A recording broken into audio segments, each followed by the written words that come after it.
오늘 에스겔서 강의 7번째 시간입니다. 7장을 중심으로 해서 내가 여호와인 줄 너희가 알리라, 제목을 이렇게 정해봤습니다. 오늘 본문에 있는 그런 내용인데 한번 따라하겠습니다. 내가 여호와인 줄을 너희가 알리라. 내가 여호와인 줄을 너희가 알리라. 에스겔서를 강해하면서 총 주제는 여호와여 이곳에 임하소서로 정했습니다. 우리 사랑의 교회 가운데 하나님의 임재가 있기를 간절히 원합니다. 할렐루야. 여러분의 가정에 하나님의 임재가 있기를 주님의 이름으로 축원합니다. 하나님이 함께하는 사람, 성도만이 정말 하나님이 세우신 그 존재의 목적대로 바르게 살아가고 있는 것이죠. 왜냐하면 인간은 하나님의 형상으로 지음 받았기 때문에 하나님으로만이 만족할 수 있는 존재인 것이죠. 그래서 우리가 세상의 것으로 아무리 만족하며 살고 있다 하더라도 하나님과 거리가 있다면 그것은 문제가 있는 것입니다. 그래서 오늘 에스겔 7장은 사람들이 하나님 대신해서 자신을 만족시키려고 했던 수많은 그런 우상들이라고 할 수 있는, 하나님보다 더 사랑했던 것들에 대한 하나님이 심판하시는 내용들이 7장에 기록되어 있는데, 오늘은 한 5가지 중에 2가지를 말씀을 드리려고 합니다. 에스겔서 전체는 하나님의 간절한 마음이 내 백성과 내가 함께하고 싶다. 그래서 1장이 여호와의 임재로 시작해서 48장 여호와 삼마, 여호와의 임재로 마치고 있는 것이 에스겔서입니다. 하나님의 마음이 어디에 있는지, 내가 너희와 함께하고 싶다, 내가 너희 교회에 임재하고 싶다, 내가 너희 가정에 임재하고 싶다라고 하는 것이 하나님의 본심인 것이죠. 그러기 위해서 내가 임재할 수 있는 장소, 임재할 수 있는 공동체가 어디인가, 내가 부재할 수밖에 없는 공동체, 내가 부재할 수밖에 없는 장소는 어떤 것인가를 신랄하게 하나님께서 에스겔서를 통해서 말씀해 주시면서, 특별히 죄에 대해서 지적하는 것은 내가 부재할 수밖에 없는, 내가 함께하지 할 수 없는, 내가 그들을 버릴 수밖에 없는 이유를 계속해서 말씀하고 있는 것을 볼 수가 있습니다. 그래서 심판의 무서운 어떤 내용이 기록되어 있다 할지라도 우리가 마음에 기억해야 될 것은 하나님이 우리에게 하나님이 부재할 수밖에 없는 환경과 상황에 대해서 말씀하시는구나, 내가 돌이켜서 하나님이 임재할 수 있는 성도, 하나님이 임재하는 가정, 공동체, 교회가 어떤 것인지를 에스겔서를 통해서 배우고, 그래서 하나님과 동행하는, 하나님의 임재 안에서 거하는 우리 성도들이 되기를 에스겔서를 통해서 깨닫게 되는 은혜가 있어지기를 주님의 이름으로 축원합니다. 하나님이 수많은 선지자를 통해서 이스라엘 백성들에게 메시지를 전하지만 백성들이 그 말씀을 듣지 않습니다. 거부하죠. 그래서 하나님께서 백성들에게 선지자들을 보낸 것은 이 리모델링이라고 제가 표현을 했잖아요. 그것만 좀 바꿔주면 좋겠다. 리모델링하는, 우리 포리스타님 잘 아시죠? 리모델링하는, 그렇죠? 리모델링을 하라고 선지자들을 보냈는데 이 백성들이 계속해서 리모델링을 하지 않는 거예요. 하나님으로부터 등을 돌리고 우상을 숭배하면서 이제는 정말 손댈 수 없는 그런 지경에 이르러서 이제는 재건축이 아니면 답이 없는 상황에 이르게 되어서 하나님이 싹 밀어버리겠다라고 하신 내용이 6장 또 7장 계속해서 8장에 이어지는 내용이 되겠습니다. 그럼에도 불구하고 이 심판하겠다는 메시지의 방점은 어디에 있습니까? 하나님이 파괴해버리겠다, 하나님이 부숴버리겠다, 다 쓸어버리겠다라고 하는 그 메시지에 방점이 있는 것이 아니라 회복의 방점이 있습니다. 할렐루야. 하나님의 백성들이 하나님 곁으로 돌아오는 것, 하나님과 동행하는 것, 여기에 방점이 있음을 우리는 기억해야 할 것입니다. 하나님께서는 이렇게 무서운 심판을 말씀하시지만 그러나 이미 오래전에 하나님의 언약들, 하나님이 이스라엘 백성들과 맺은 언약들 앞에 보면 언약들 내용들은 늘 축복과 저주가 놓여 있어요. 하나님의 언약, 이 커버넌트에는 늘 축복이 있고 그리고 저주가 있습니다. 그리고 너희가 어떻게 살면 복을 누릴 것인지, 어떻게 살면 너희가 저주를 받게 될 것인지를 말씀하시면서, 그렇게 말씀하신 것은 목적이 뭘까요? 너희들 저주받아라 이렇게 말씀하시는 걸까요? 너희들 정신 차려라. 잘못하면 이런 심판을 받게 된다, 이런 징계를 받게 된다, 이런 저주를 받게 되니 정신 차리고 복받는 길이 분명히 있으니까 그 복받는 길로 가거라 라고 주님이 말씀하고 있는 거예요. 꼭 삐딱하게 부정적인 쪽만 보려고 하시는 분들이 있어요.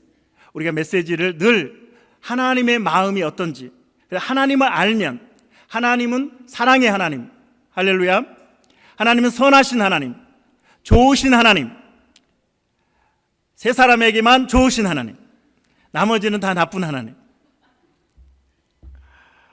우리를 사랑하신 하나님, 우리 자신보다 우리를 더 사랑하신 하나님을 우리가 기억할 때, 하나님 왜 이런 무서운 말씀을 하실까? 왜 이런 징계를 하실까? 우리를 위해서 하시는 것이구나. 이렇게 우리는 늘 하나님의 본심으로 이해하고 메시지를 받아들여야 할 것입니다. 첫 번째로 출애굽기 19장 5절 6절 한번 읽겠습니다. 하나님이 이스라엘과 언약을 맺으면서 복에 대한 말씀을 하시는데, 십계명을 주실 때에 주신 말씀이죠. 자, 5절 같이 읽습니다. 세계가 다 내게 속하였나니 너희가 내 말을 잘 듣고 내 언약을 지키면, 만약 내 언약을 지키면, if죠, 조건을 분명하게 말씀하십니다. 너희는 모든 민족 중에서 내 소유가 되겠고 너희가 내게 대하여 제사장 나라가 되며 거룩한 백성이 되리라. 너는 이 말을 이스라엘 자손에게 전할지니라. 하나님은 그 작은 이스라엘을 제사장 나라가 되게 하겠다. 그래서 그 팔레스틴 지도에 보면 팔레스틴의 아주 작은 지역을 하나님께서 거점으로 거기에서 하나님의 나라를 위한 비즈니스를 시작을 하십니다.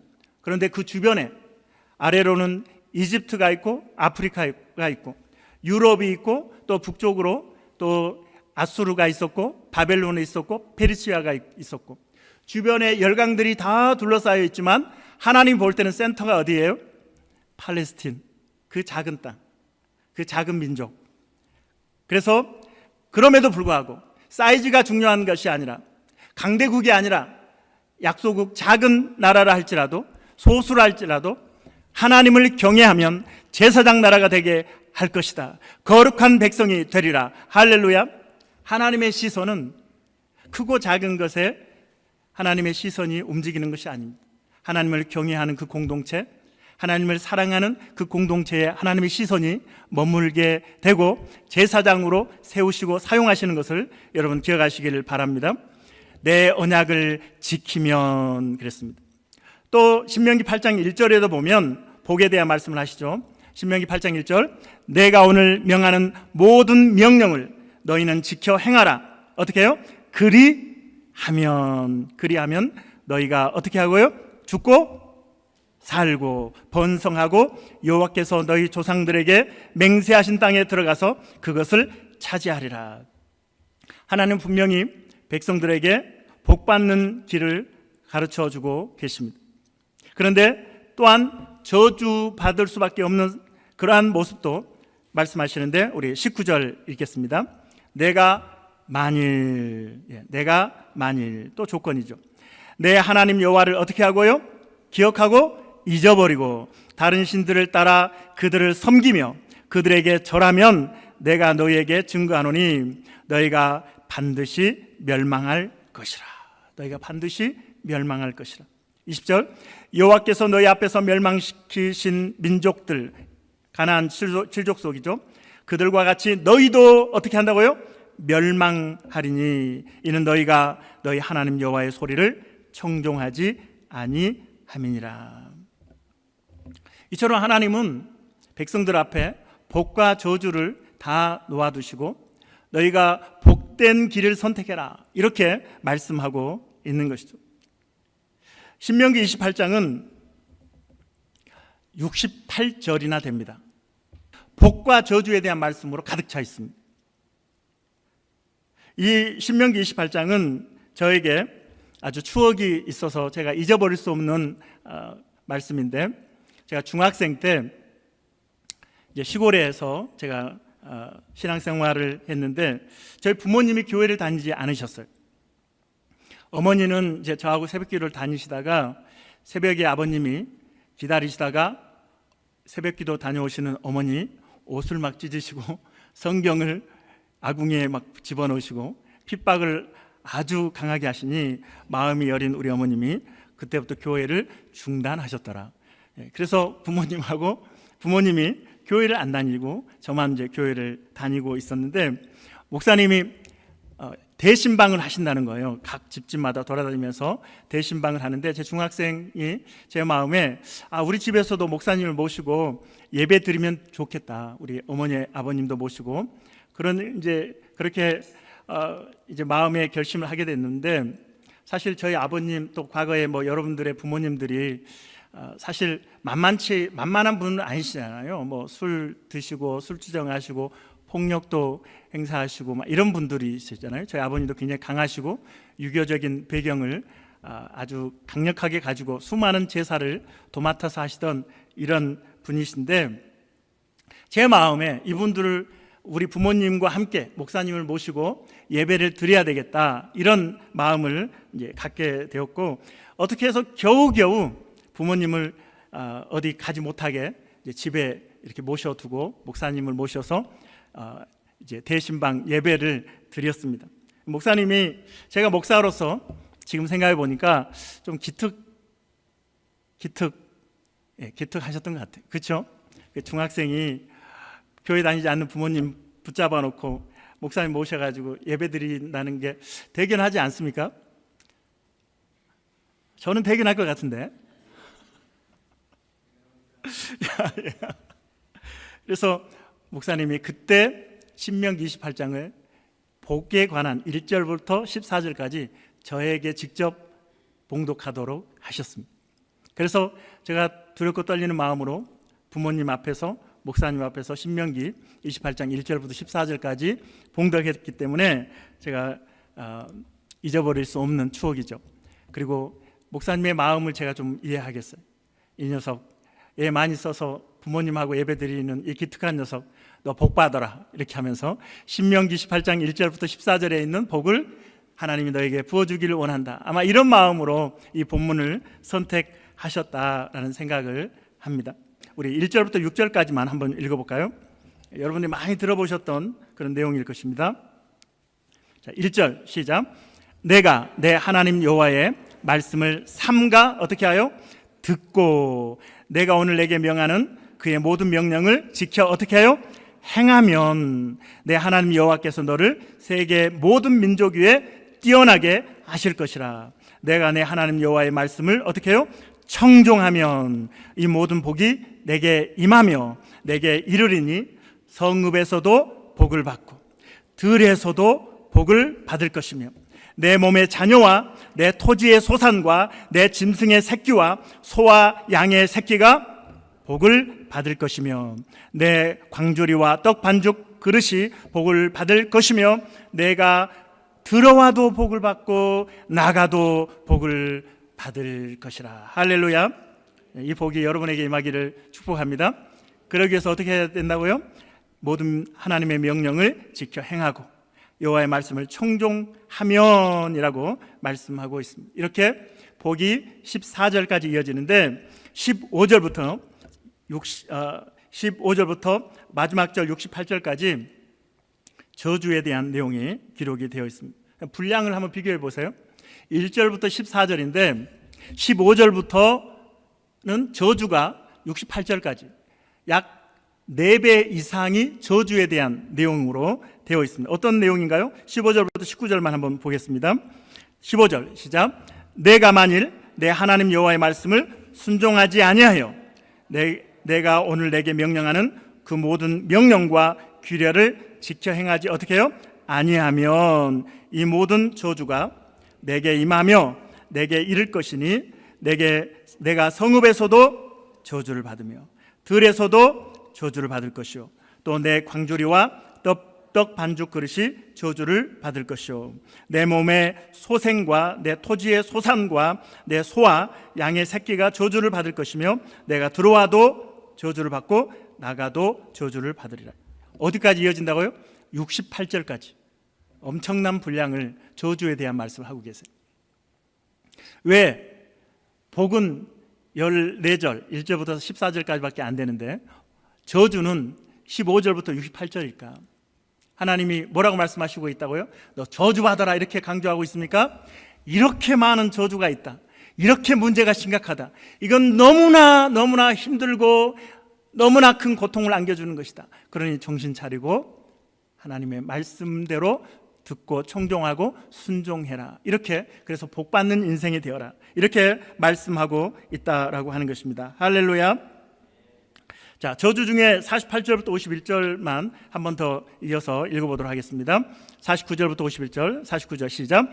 곧 여호와께서 멀리 땅 끝에서 한 민족을 독수리가 날아오는 것 같이 너를 치러 오게 하시리니.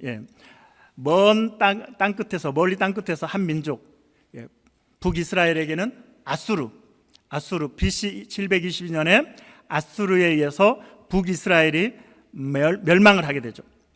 독수리가 먹잇감을 낚아채는 것처럼 매섭게 창공을 날아서 이 먹잇감을 낚아채는 것처럼 BC 586년에는 남유다가 바벨론에 의해서 멸망을 당합니다. 저 멀리 땅 끝에서 한 민족을 독수리가 날아오는 것 같이 너를 치러 오게 하시리니. 누가 하신다고요? 하나님이. 주도권이 누구에게 있습니까? 여호와 하나님께 있습니다. 아수르가 아닙니다. 바벨론이 아닙니다. 페르시아가 아닙니다. 이집트가 아닙니다. 하나님이 나라를 세우기도 하시고 멸하기도 하시고 왕을 세우기도 하시고 낮추기도 하시는 분임을 여러분 기억하시길 바랍니다. 자, 계속해서 읽겠습니다. 이는 내가 그 언어를 알지 못하는 민족이에, 이방 민족에 의해서 징계하시겠다는 거예요. 50절. 그 용모가 흉악한 민족이라 노인을 보살피지 아니하며 유아를 불쌍히 여기지 아니하며 내 가축의 새끼와 내 토지의 소산을 먹어 마침내 너를 멸망시키며 내 곡식이나 포도주나 기름이나 소의 새끼나 양의 새끼를 너를 위하여 남기지 아니하고 모든 걸 노략질에 가버린다는 거예요. 마침내 너를 멸절시키리라. 이것은 일어나지 않는 수백 년 전에 주님이 주신 말씀인데, 앞에서 말씀드렸지만 BC 722년에 아수르에 의해서 북이스라엘이 멸망하고, 또한 BC 586년에 남유다는 바벨론에 의해서 멸망을 당합니다. 왜요? 하나님의 말씀을 지키지 않고 하나님으로부터 등을 돌리고 우상을 숭배했기 때문에, 하나님과의 이 커버넌트 언약을 어겼기 때문에, 파기했기 때문에 하나님이 심판하신다라고 말씀하고 있는데, 오늘 이제 7장의 1절부터 6절에 보면 구체적으로 이제 때가 되었음을 말씀하고 있습니다. 에스겔 7장 1절부터 6절 같이 읽겠습니다. 오늘 본문 1절 시작. 또 여호와의 말씀이 내게 임하여 이르시되, 너 인자야, 주 여호와께서 이스라엘 땅에 관하여 이같이 말씀하셨느니라. 끝났도다. 이 땅 사방의 일이 끝났도다.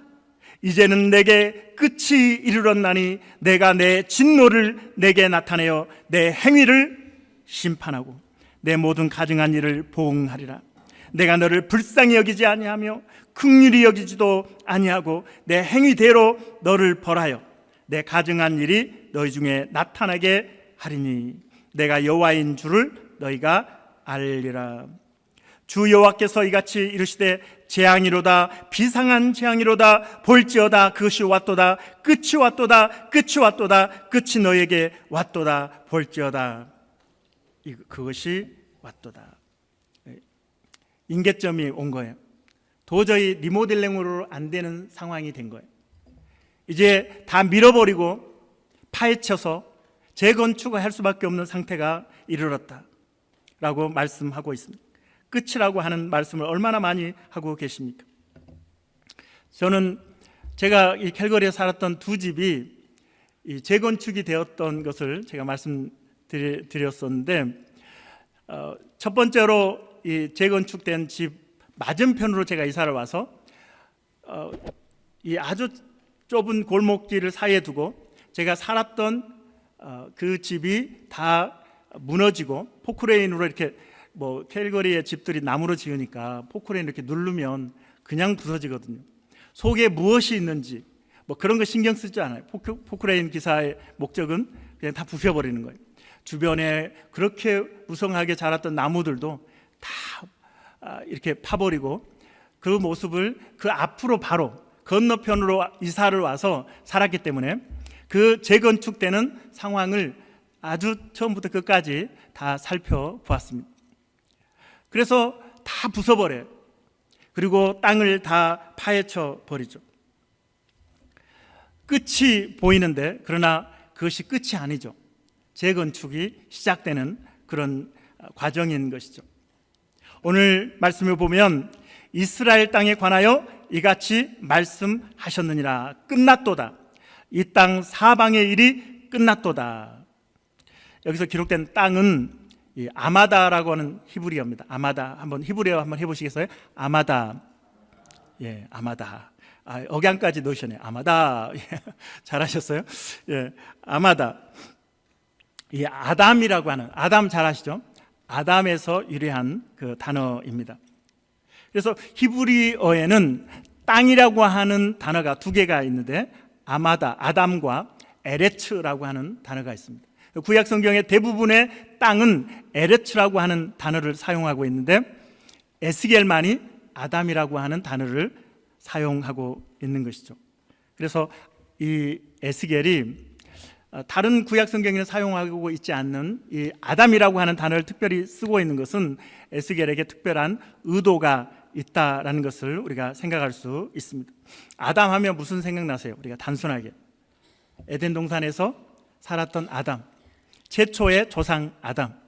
그러나 죄를 짓고 에덴 동산에서 쫓겨난 아담.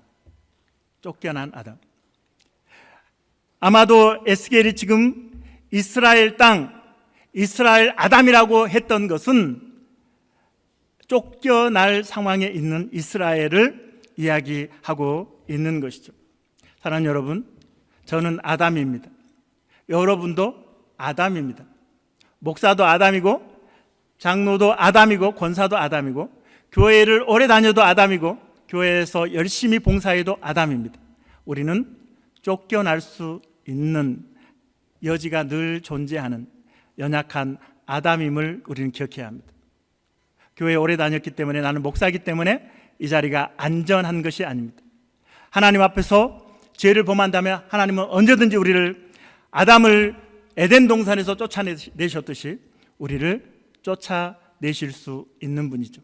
그것을 이스라엘 백성들에게 적용하시고 계신 것이죠. BC 586년에 완전히 쓸어버리신 것이죠. 우리가 아담이다. 저는 아담입니다. 한번 여러분 가슴을 두드리면서 제가 아담입니다.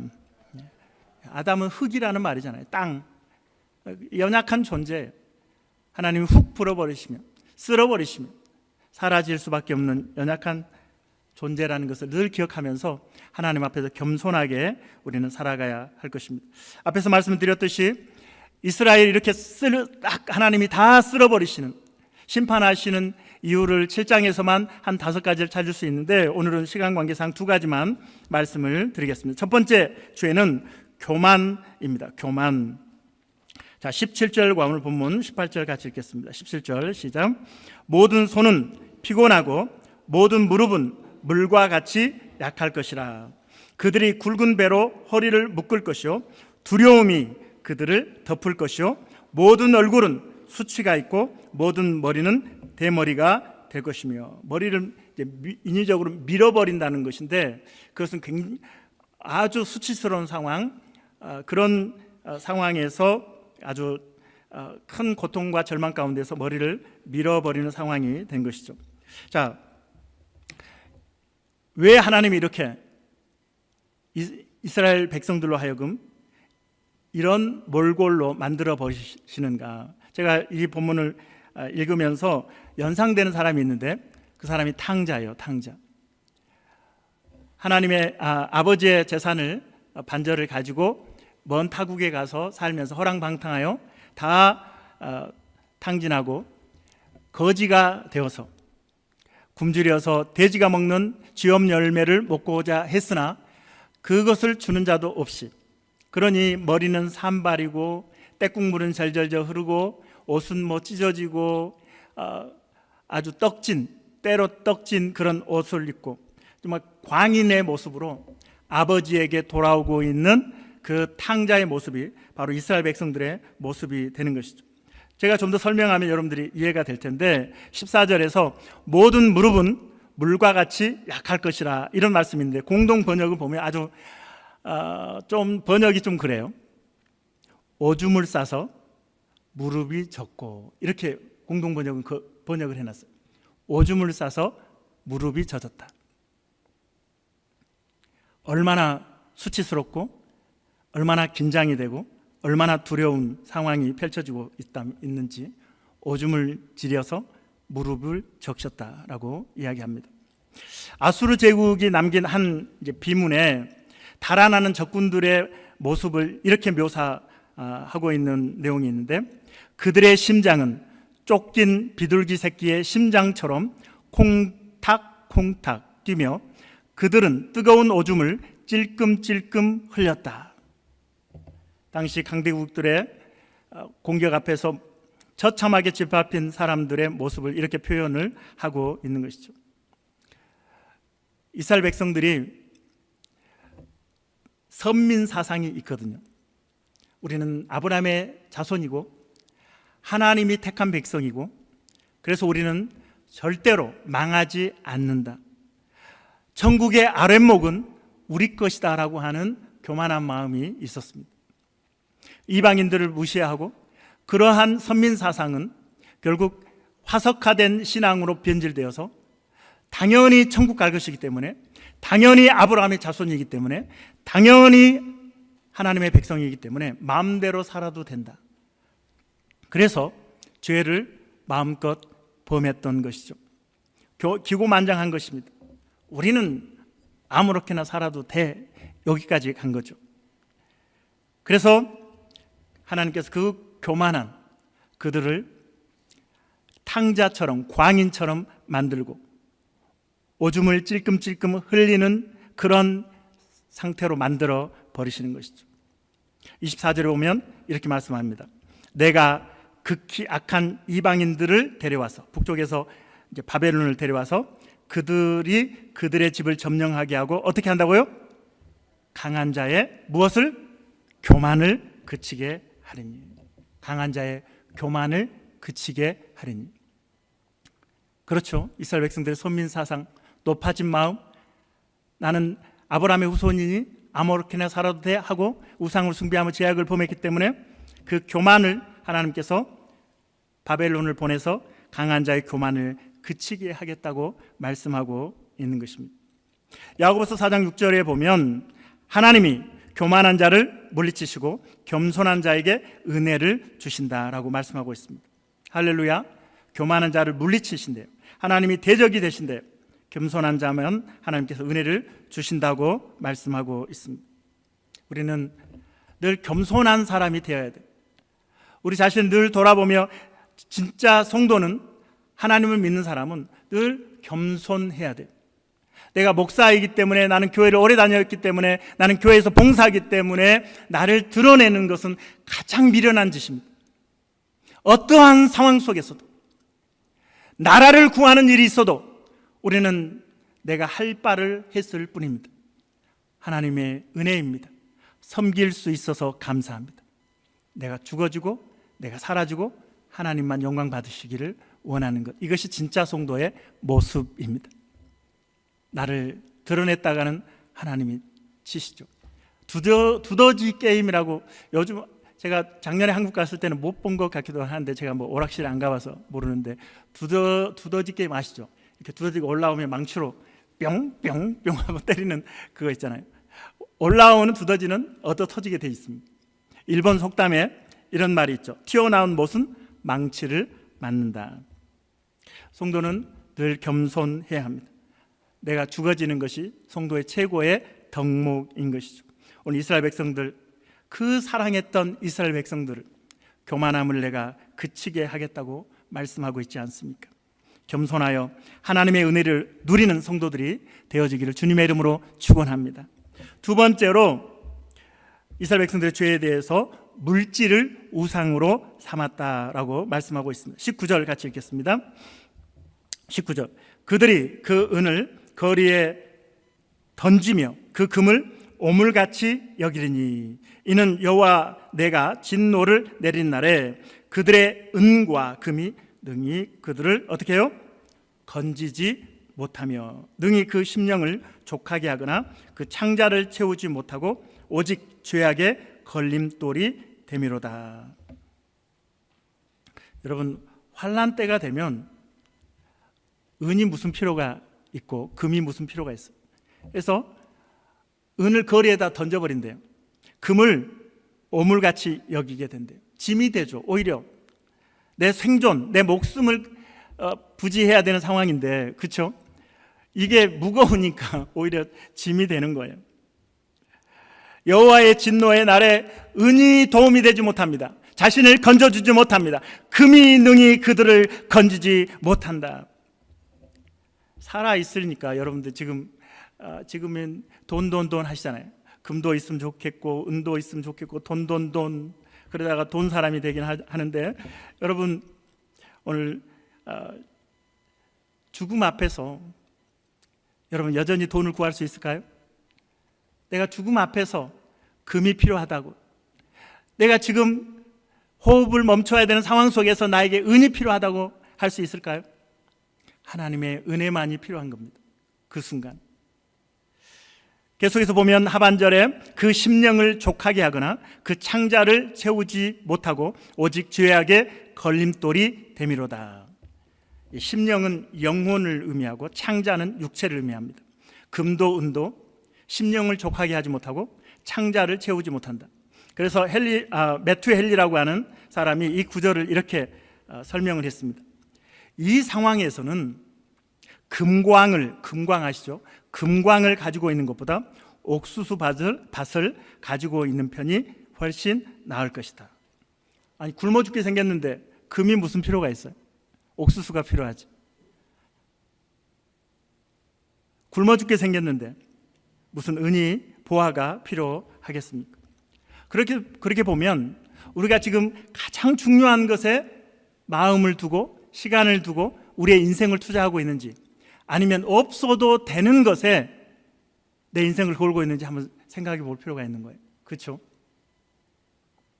야고보서 6장 9절로 10절에 보면 부하려 하는 자들은 시험과 올무와 여러 가지 어리석고 해로운 욕심에 떨어지나니 곧 사람으로 파멸과 멸망에 빠지게 하는 것이라. 10절, 돈을 사랑함이 일만하게 뿌리가 되나니 이것을 탐내는 자들은 미혹을 받아 믿음에서 떠나 많은 근심으로써 자기를 찔렀도다. 돈을 사랑함이 일만하게 뿌리가 된답니다. 우리가 어렴풋이 짐작은 되잖아요. 그렇죠? 동의가 어렴풋이는 됩니다. 그러나 현실적으로 돈은 필요합니다. 이렇게 우리가 계속 이제 이야기를 하는 것이죠. 그런데 물론 우리에게 돈이 필요하고 금도 은도 필요합니다.